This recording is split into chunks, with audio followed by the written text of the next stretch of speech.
سارے رمضان میں بخشش ہوتی رہتی ہے، لیکن اس رات میں 4 آدمیوں کی بخشش نہیں ہوتی، باقی سب کی ہو جاتی اہل ایمان میں سے۔ تو 4 آدمیوں کی بخشش نہ ہونے کا مطلب یہ ہے کہ اگر یہ توبہ نہیں کرتے تو ان کے لیے معافی کوئی نہیں، اگر یہ توبہ کر لیں تو ایک دم معافی، ان کو بھی اللہ کی رحمت ان کو اپنے چھاؤں میں لے لے گی۔ پہلا ہے مدمن خمر، جو مستقل شراب کا عادی ہو، مستقل شراب پینے والا یا کوئی بھی نشہ کرنے والا جو آدمی کو مفلوج کر دیتا ہے۔ تو اس وقت میں نشہ خمر شرابی تھا، اب تو ہیروئن اور کوکین اور کیا کیا، وہ ٹیبلٹس بھی ایسی آ گئی ہیں، ایک ٹیبلٹ 5-5 ہزار کی ہے، اور ہمارے کالج سکول کے بچے بچیاں اس میں بالکل 16-17 سال کی عمر میں اس میں پھنسے ہوئے ہیں۔ تو مدمن خمرن، شراب پینے والے کی بخشش نہیں ہوتی۔ دوسرا کون ہے؟ عاق لوالدیہ، یہ عجب لفظ ہے، عاق۔ عاق، عقا یعقو ہے، اس کا مطلب ہوتا ہے پھاڑ دینا، ٹکڑے ٹکڑے کر دینا۔ تو اس سے مراد وہ اولاد ہے جو مسلسل نافرمانی کر کے ماں باپ کے دل کو توڑ دیتی ہے اور چیر دیتی ہے۔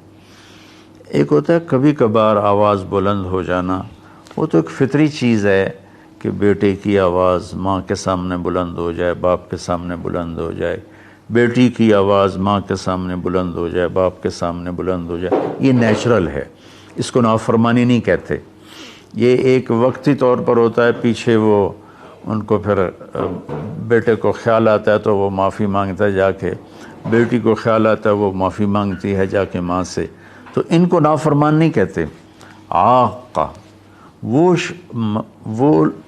مرد، وہ عورت، وہ لڑکا، وہ لڑکی جو اپنے باپ اور ماں کے دل کے ٹکڑے ٹکڑے کر دے۔ آپ سے پوچھا گیا تھا یا رسول اللہ قیامت کب آئے گی؟ آپ نے فرمایا اللہ کے سوا کوئی نہیں جانتا۔ آپ نے فرمایا تو کوئی نشانی؟ تو وہ پوچھنے والے نے عرض کیا یا رسول اللہ کوئی نشانی بتا دیں، تو آپ نے فرمایا جب تم یہ دیکھو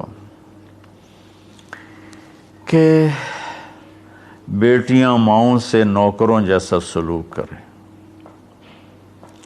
یا خاص طور پر بیٹی کا لفظ استعمال کیا، بیٹے کا نہیں، کہ بیٹے عام طور پر ہی سرکش ہوتے ہیں، بیٹیاں عام طور پر فرمانبردار ہوتی ہیں۔ تو آپ نے فرمایا جب تم یہ دیکھو کہ بیٹیاں بھی ماؤں کی دل شکنی کرنے لگ جائیں اور عرب کے بدو لمبی لمبی عمارتیں بنانے لگ جائیں، تو سمجھنا کہ قیامت قریب ہے۔ تو میں یہ بچیوں سے خاص طور پر کہتا ہوں کہ یہاں اللہ کے نبی نے بیٹوں کا ذکر نہیں کیا، بیٹیوں کا ذکر کیا ہے، کہ جب یہاں تک نوبت پہنچ جائے کہ بیٹیاں بھی ماؤں کے ساتھ نوکروں جیسا سلوک کریں تو پھر قیامت قریب ہے۔ تو یہ بہت کامن ہو چکا ہے ہمارے گھروں میں، کیونکہ اس موبائل نے اور یہ کمپیوٹر نے، انٹرنیٹ نے ہماری ساری زندگی اس کے اندر کھپا دی ہے۔ ہمیں رشتوں کا لحاظ نہیں، رشتوں کی قدر نہیں، ایک دوسرے کے پاس ادب نہیں۔ میں جب بہت چھوٹا تھا تو میں نے اپنی ایک پچھلی نسل جو اب ساری ختم ہو گئی ہے، آخری سے میرے بہنوئی وہ بھی فوت ہوئے ہیں چند دن پہلے، تو ان سب میں اپنے ماں باپ کا اتنا ادب ہوتا تھا کہ کوئی ان کے آگے چوں نہیں کرتا تھا۔ میں نے اپنے دادا کے بھائی کو دیکھا ہے، دادا کو میں نے بس ایسے حلیہ، ایسے کہ حیولہ سا ہے بھائی، یوں شکل تھی لیکن وہ یاد نہیں، دادا کے بھائی کو دیکھا ہے۔ تو دادا کے بھائی کے جو بیٹے تھے نا، جب ڈیرے میں بیٹھتے تھے تو اپنے والد کے سامنے نہیں بیٹھتے تھے، پیٹھ کے پیچھے بیٹھتے تھے، حالانکہ دین کی کوئی خبر نہیں تھی۔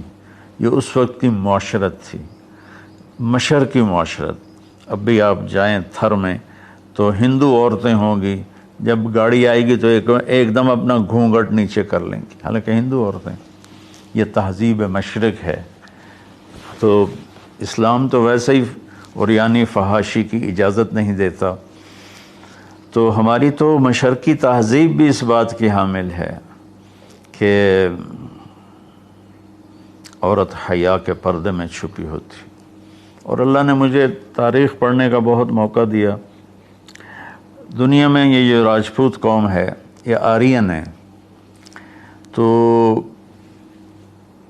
جب ان کی یہ قبل مسیح آئے ہندوستان میں، عیسیٰ علیہ السلام کی آمد سے پہلے ہندوستان میں آئے، پھر یہ خونخوار تھے اور آپس میں لڑتے تھے، تو پورا ہندوستان چھوٹی چھوٹی ریاستوں میں بٹا ہوا تھا۔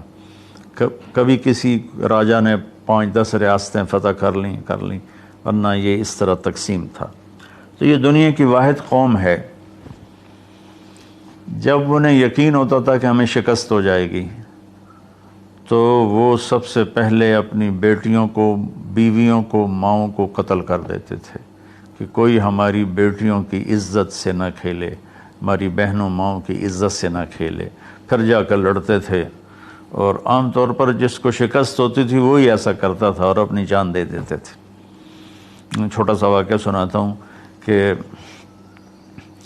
مراٹھوں نے ایک قلعے پر حملہ کیا، شیر گڑھ اس کا نام تھا، تو اس کا جو راجا تھا وہ راجپوت تھا، اس کی طرف سے اورنگزیب کی طرف سے وہ وہاں اس قلعے کا وہ حاکم تھا، لیکن تھا ہندو، اودے سنگھ اس کا نام تھا، اور اس کی 18 بیویاں تھیں۔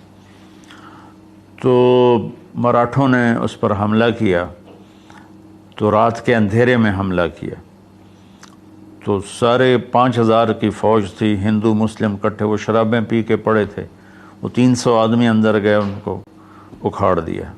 تو اودے سنگھ کو جب پتہ چلا کہ میدان ہاتھ سے نکل گئے تو اس نے اپنی 18 بیویوں کا سر قلم کر دیا، اور پھر آ کے نیچے لڑا اور خود بھی مارا گیا۔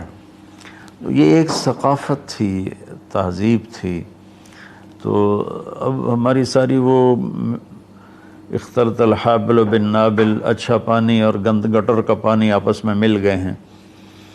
تو ہماری تو آپ نے تہذیب دیکھنی ہو تو آپ یہ ادھر جا کر سندھ میں دیکھ لیں کس طرح عورتیں اپنے گھونگھٹ میں رہتی ہیں۔ تو میرے بیٹوں بیٹیوں، حیا بہت بڑی چیز ہے، بہت بڑی دولت ہے۔ چونکہ ہم قرآن نہیں پڑھے، اللہ کے نبی کو نہیں پڑھا، تو مختلف قسم کی چیزوں سے ہم متاثر ہو کر اپنا وجود بھی گم کر بیٹھے ہیں اور اپنی تہذیب بھی مار بیٹھے ہیں۔ تو دوسرا شخص جس کی بخشش نہیں، وہ ہے جو ماں باپ کے دل کو ٹکڑے ٹکڑے کر دیتا ہے۔ تیسرا ہے قاطع رحم، جو رشتوں کی پرواہ نہیں کرتا، رشتوں کو توڑتا ہے، بدتمیزی کرتا ہے، گالی گلوچ کرتا ہے، اور کبھی بھائی سے لڑتا ہے، کبھی ماں سے لڑتا ہے، کبھی باپ سے، کبھی چچا سے، کبھی تایا سے۔ ماں اور باپ سے جتنے رشتے بنتے ہیں نا، وہ ذوی الارحام کہلاتے ہیں۔ تو جو اپنے رشتوں کی قدر نہیں کرتا اور ان کو ذلیل کرتا ہے تو اس کی بھی بخشش نہیں ہوتی۔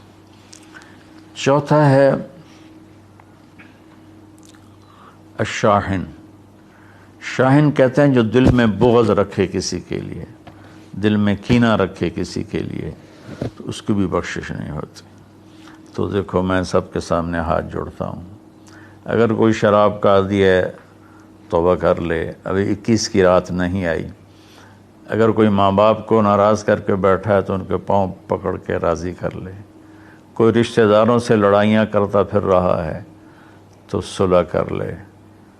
کوئی کسی کے بارے میں دل میں کینہ رکھتا ہے، بغض رکھتا ہے، تو اپنے دل کو صاف کر لے۔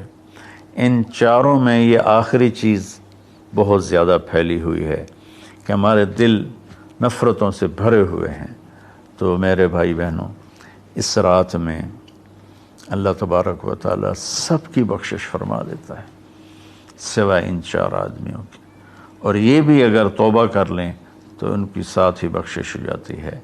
تو اس میں ہمیں 21 کو بھی جاگنا چاہیے، 23 کو بھی، 25 کو بھی، 27 کو بھی، 29 کو بھی، کہ 5 راتیں، کوئی ایک رات تو ضرور ہوگی، باقی اصل علم تو میرے اللہ کے پاس ہے۔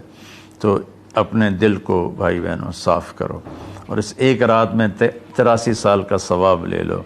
اللہ تعالیٰ مجھے آپ کو عمل کی توفیق بخشے۔